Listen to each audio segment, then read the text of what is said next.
Hey guys, this is Anthony Morganti. I am MrPhotographer.com. In this video, we're going to convert a color image into black and white and process it using Capture One.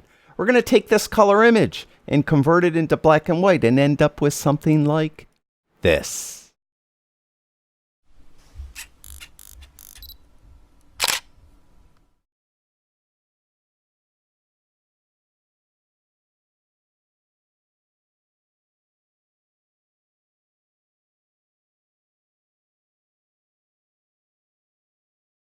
Today I'm going to show you how to process an image in black and white in Capture One, and you're going to see that it's really easy to do. We're going to be working on this image, and you've probably noticed that my workspace doesn't look like the default Capture One workspace.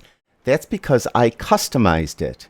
I demonstrated how to do that in a video, and in the description below this video I'll have a link to that video if you're interested in customizing your workspace. Now, there's a couple different ways you could go about converting an image into black and white using Capture One. One way is you could just go to the base characteristics filter right here, and right where it says curve, right now it says auto. If you click on that, that will have all your various camera modes there, and included will probably be some black and white modes. Now, this was shot with a Fujifilm camera, and Fujifilm calls them film simulation modes. So you could see there's a bunch of black and white film simulation modes. So I could convert it to black and white here. Now I prefer to do it a different way.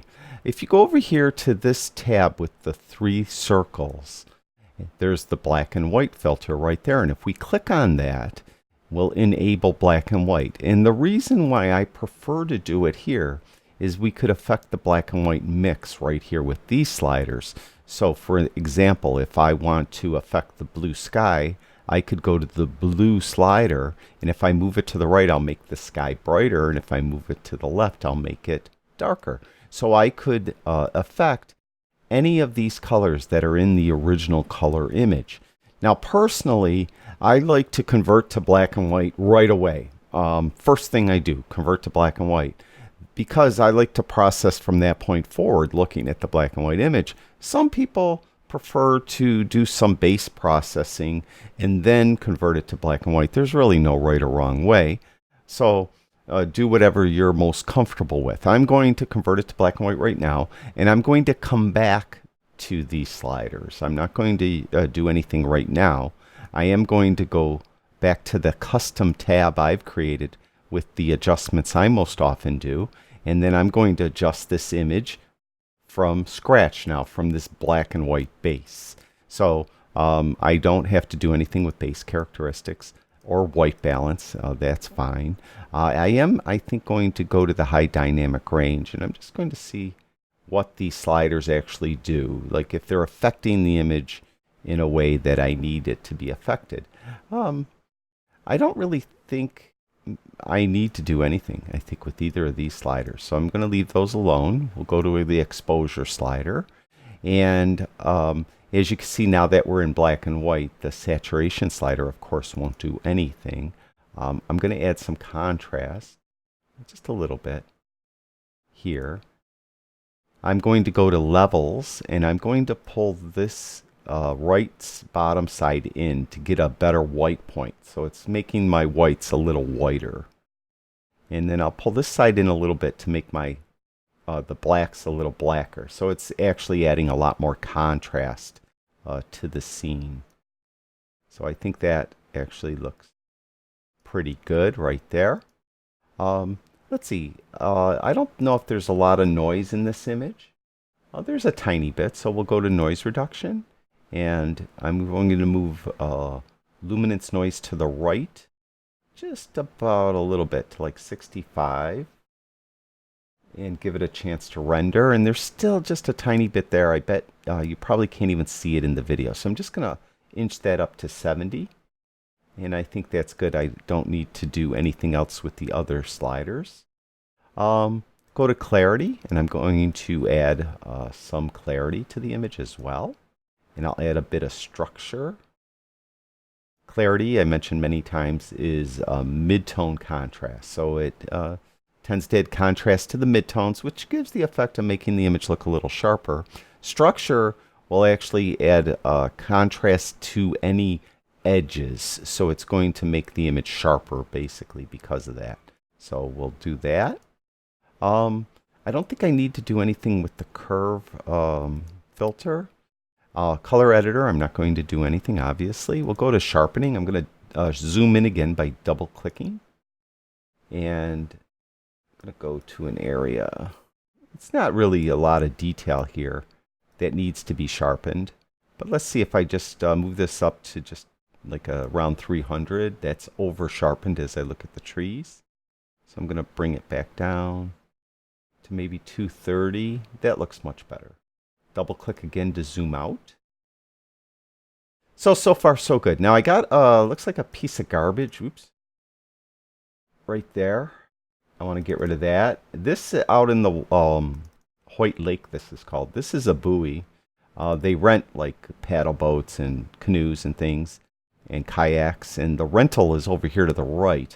But at night, they put all the boats out here in the middle of the lake and anchor them or tie them down to that buoy. So it's kind of distracting in my opinion. So what I'm going to do is I'm just going to get the spot removal tool and see if this works. So I'm just going to click once there. Yeah, that worked there. And I'm going to get a larger brush by hitting the right bracket key and click once there. And that works. So that got rid of both of those spots. I'm going to go back to the hand tool. I could hit the H key on the keyboard or just click on the little hand. They call it the pan tool technically.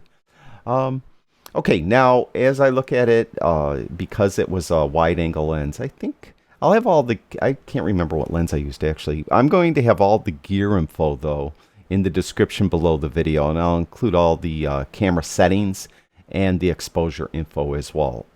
So that'll all be listed in the description below the video.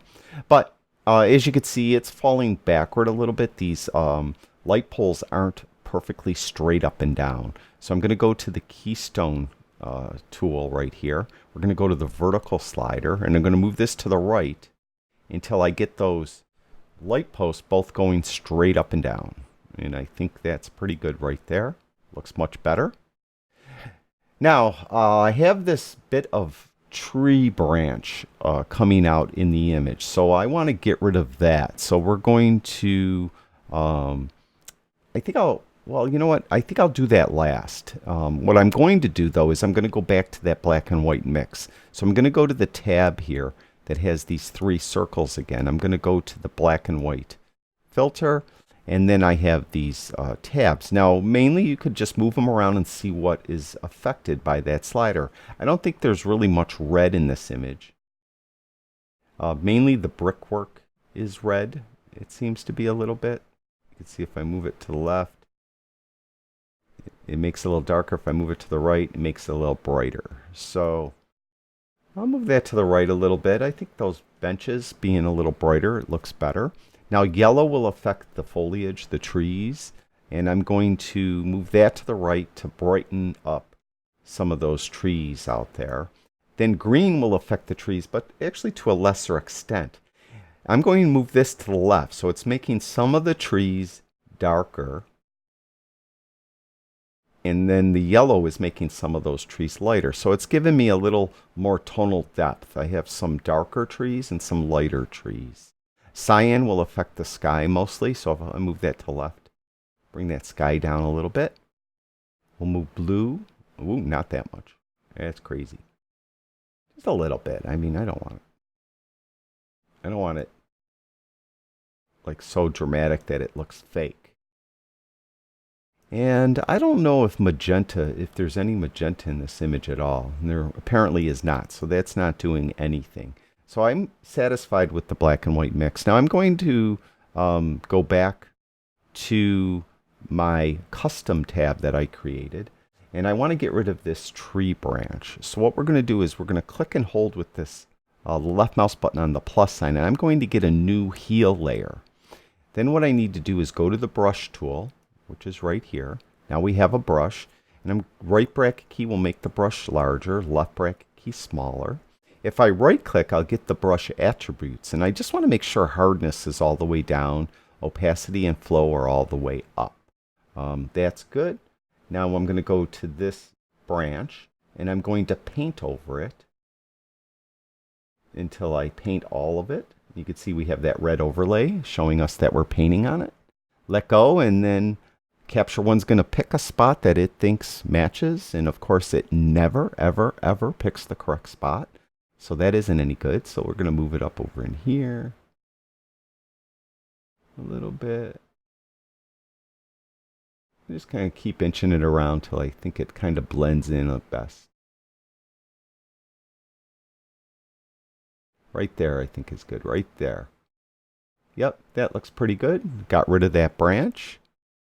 Go back to the background layer. I'm going to go to the vignette. I'm going to add a vignette. A little darker vignette. I'm going to just pull it in. Like that. Not that much, so just a little one. Just a slight one. And I think that's pretty good. Let's see a before after. To do that, hold the Alt or Option key, and it's Alt if you have a PC, Option if you have a Mac, and you go to this arrow that has this backward arrow with the line. Hold that Alt or Option key in, and while holding it in, click with the left mouse button and hold that in. There's before, and there's after. There's before, and there's after. There's before, and there's after.